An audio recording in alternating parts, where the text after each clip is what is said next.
Kami po ay sasayaw ng breakdance. This is Jeremy of Horizon. And this is your boy, Paul Swaggy Saras in the house. Yeah! Let's go, Bunso. So, kamusta naman ang experience bilang... Hindi kasi kami nito ni Bunso, parang mga first episode parang napag-uusapan na namin yung breakdance. Actually, kasi parang totoo yun. medyo kami yung may idea. Mm. Pero mas ito, kasi mas maraming flooring at saka mas marunong itong umikot-ikot sa... Naikot nga eh. So, kamusta naman ang experience ng pagiging B-boy? I mean, it's not new because back sa grupo ko, ginagawa ko na rin yung mga ibang b-boy, like top rock, sinasabi ni coach, yung sa taas, ganun. Ginagawa ko na rin, pero ngayon, siguro nanibago lang rin ako kasi it's been a long time since ako, nag-b-boy. Kasi nga, right now, more on K-pop style. So ngayon, nanibago lang rin, pero the skills is still there, pero medyo alam mo yung nangalawang. So I have to aralin ulit ng maayos. Yung isang araw niya lang, walang problema. Nung pangalawang araw, okay na. Nahirapan lang.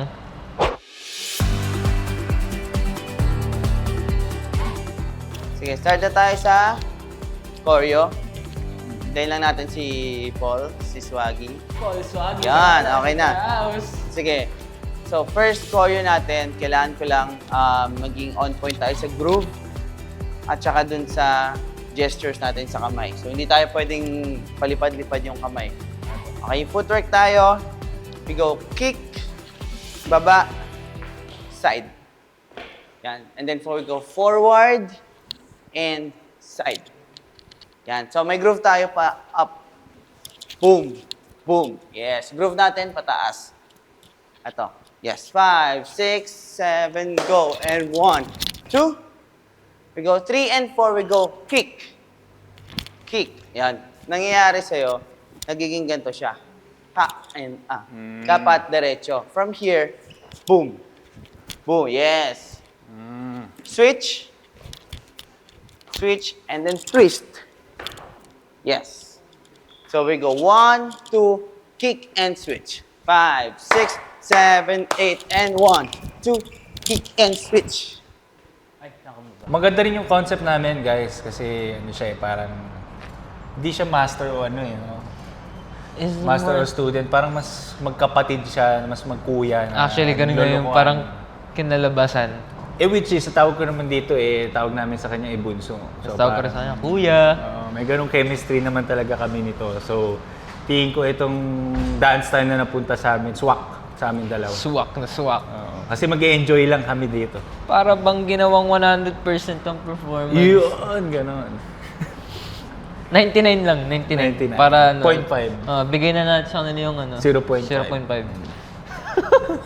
Yes. So from here, ikot tayo, then bababa. Ikot. Ikot. Bababa. Pababa. Yan. Tapos we will go kick, kick. Kamay natin nandito. Kick, kick. Yan. Okay, one more time. 6, 7, 8, and kick, kick. Kailangan nyong i-twist or i-lean yung upper body nyo dito, dito, para mas makatulong siyang sumipa ng mas maayos na form. Kasi ayaw naman natin na ito lang yung aabutin niya. Para mas maganda. 5, 6, 7, go, and kick, and kick. Yes, good, good. Nagka-cramps Yun lang. Nagka-cramps na agad. Simula pa lang yan. Bakit ganon? At marami pa tayong gagawin. Try natin i-combine. 1, 2, kick and switch, turn, down, and kick, kick. 5, 6, 7, go, and 1, 2, and 3, and 4. Boom, boom, and kick, kick. Nice! Let's go! Ano naman yung pakiramdam? Sa'yo naman sabi ni coach dun sa amin, yung parang pakiramdaman namin dalawa. Kunwari, parang ito example. Medyo mabagal si Kuya Paul. Tapos ako, sasabayan ko. Kapag ako nang mabilis, kaya Paul naman yung bibilis. Yeah. Parang ganun. Parang, alam mo yun, nandun na, nakaganyan no. Gagano na lang, unti. Kasi nga, 0.5 so ganyan lang. So see you sa dance-off kung sino man ang mga makakalaban natin. Kasi, hindi nyo kakayanin to, boy. Alala. So yan. Isa pa. Ang challenging dyan, guys, pa. Ganun ang timing natin. Ta. Okay, from here. Tingin muna kayo. Tingin muna. Nod muna. 1, 2, and 3, and 4. Okay? Parang nag-pause ka bigla. Ay, sorry. Galing eh. So, 1, 2, and 3, and 4. Okay po. Okay, patingin nga ako. 5, 7, 8, and 1, 2, and 3, and 4. Ano po yung bilang? Nag-freeze talaga siya, guys. Ay, isa ba? Literal na nag-freeze. Can we take it from ano po? 7, 8. Sige. Kunin natin from top. So, we go 7, 8, 1, and 2, and 3. Okay po. 5, 6, 7, 8, 1, and 2, and 3, and... Ako naman nag-freeze. Parang naging iba-iba ata choreographer nyo. 1 and 2 and 3 and 4. Yan. Hindi kasi yun, lumapit to sa akin, sabi ko, Kuya Paul, para nakikita ko yung sarili ko sa'yo pag tumatanda din ako. Ganyan. Sabi ko, ako rin nakikita ko sarili ko sa'yo, 17 ako eh. Sabi ko. So parang nandun na rin yung siguro sa sa style, sa attitude.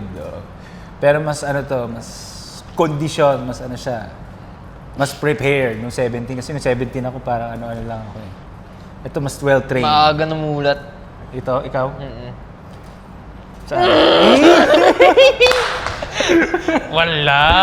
Maaga namulat sa industry. Yun. Okay. Lock pa yung 2, coach. 1 and 2 And 3, and 4. Yes. Okay, sige. Patingin. Let's go.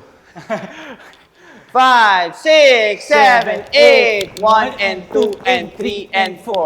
5. Kailangan nyo mag-stop, guys, dito Sorry, sa 1 and 2. Stop muna kayo dito. 7, 8, 1, and 2. Yes. One more. Medyo nagmamadali kayo eh. 1 and 2 And 3 and 4. and 3 and 4.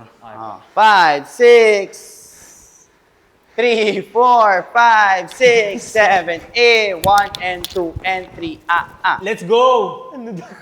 Let's go! Ano nangyari? Nabulbol na. Isa pa. Isa pa. Dalo. Uulit-ulit tayo, guys, kung ganyan. Okay, ready? 3, 4, 5, 6, 7, 8, 1, and 2, and 3. Let's go! Mabilis ba, coach? Oh, masyado mabilis. So like, 1 and 2 and 3, up, nagsiswitch ka kagad. Cross mo muna. And switch. Up, dito lang din. 3. Sa. Switch. And 4. Yan. Ay po. Kaya na? Sige. Tira mo si 4. Pinapahirapan mo siya. Ay, hindi. Kaya. Hindi, kaya niya yan. Ready? 3, 4, 5, 6, 7, 8, and 1, and 2, and 3. Yun. Good. Ito naman si Jeremy, kaya nagustuhan ko to kasi sabi ko may trait ako na nagustuhan niya. Yung nag-i-enjoy lang siya. Wala siyang in-overthink. At tingin ko yun yung kailangan ko rin makuha sa kanya dito sa sayaw. Para ma-enjoy talaga namin yung B-boy. Ayan. So from here nga, Ganun pala. 1 and 2 and 3 and 4. Kailangan ko lang kayo umikot. 5, 6. Bababa lang. Ano yun?